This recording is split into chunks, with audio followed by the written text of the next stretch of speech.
yourcall@bbc.co.uk. 6.5 minutes of stoppage time. It should have been a goal.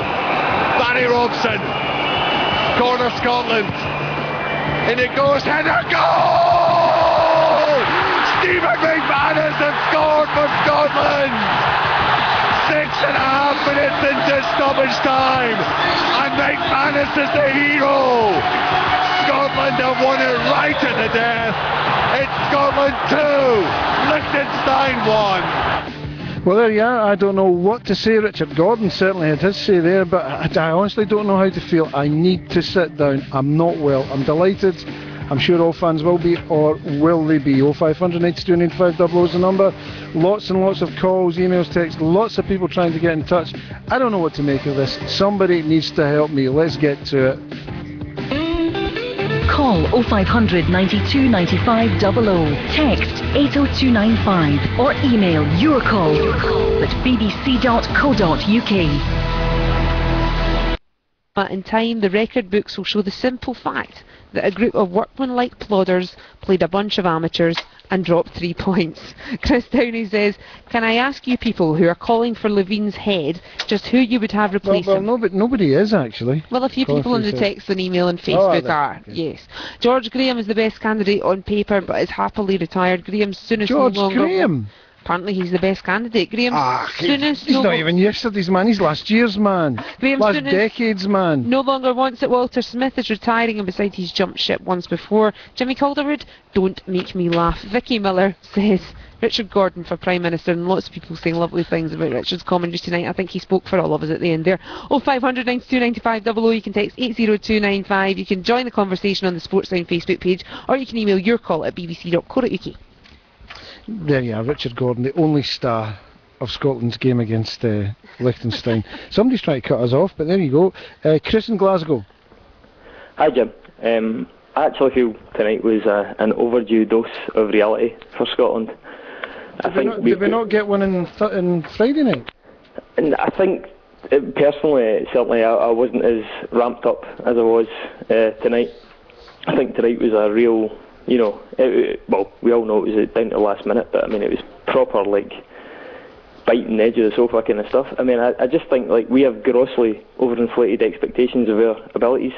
I think we draw parallels with the fact that we have so many players playing in the Championship, we have so many players playing in the Premiership.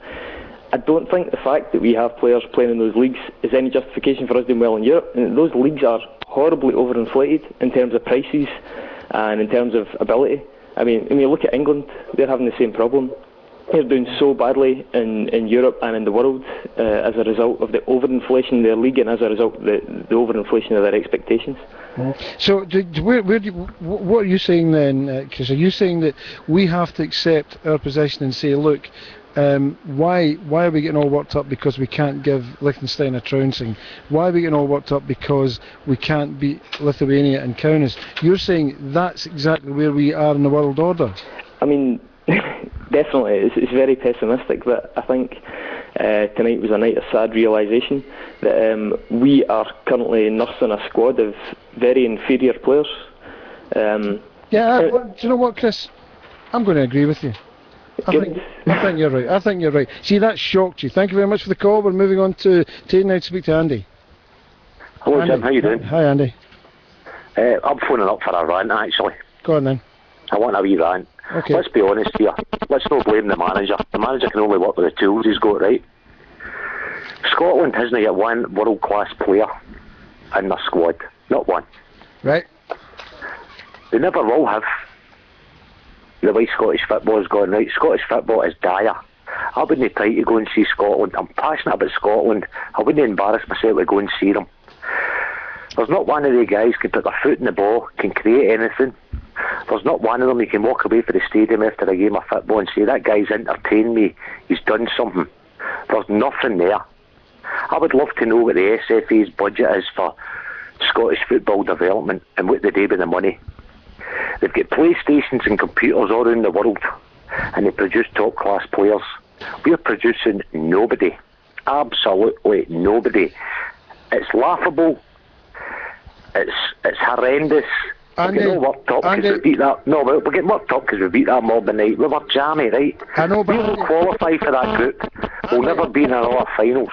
Andy, that's as long enough. As we keep doing Andy, that's enough. You've taken up too much of my time because it's my job to have rants, but that was a good one. Well done. Thank you very much. David and Lerwick now. David? Hi there, Jim. Just like to mention Craig Levine's reaction at the end of the game. Obviously he's relieved. The 3 points has probably given him a bit of breathing space, top of the group. But really it's about standards, and the Lithuania game and the game tonight has shown that the expectation and the acceptance of those results is nowhere near good enough in my book. I seem to recall Alex Ferguson giving an Aberdeen team that beat Rangers in the cup final absolute pelters for the way they won it. But David, would you know, if you'd been the manager tonight and then you get a goal 6.5 minutes in to time added on to save your skin, would you not have been jumping about as well? No, I've been jumping around in absolute apoplexy at the absolute inept display by the professionals, so-called professionals, the same players that were quality on Thursday evening, that have given them absolutely nothing over the course of 2 games. I think maybe Alan Hutton, Aaron Fletcher, probably the only 2 that can hold their heads up now. Alan McGregor, because he's had nothing to do. Okay, David, I'm going to have to end it there with lots of calls, lots of people, but you can try again Saturday night. 0500 92 95 00 is the number. It's the best phone in the country. They can keep talking on the Sportsline Facebook page as well. The discussion can continue. I'm going home now to take some medication. I'm I think exhausted. you should. Thank you very much. Good night to you all.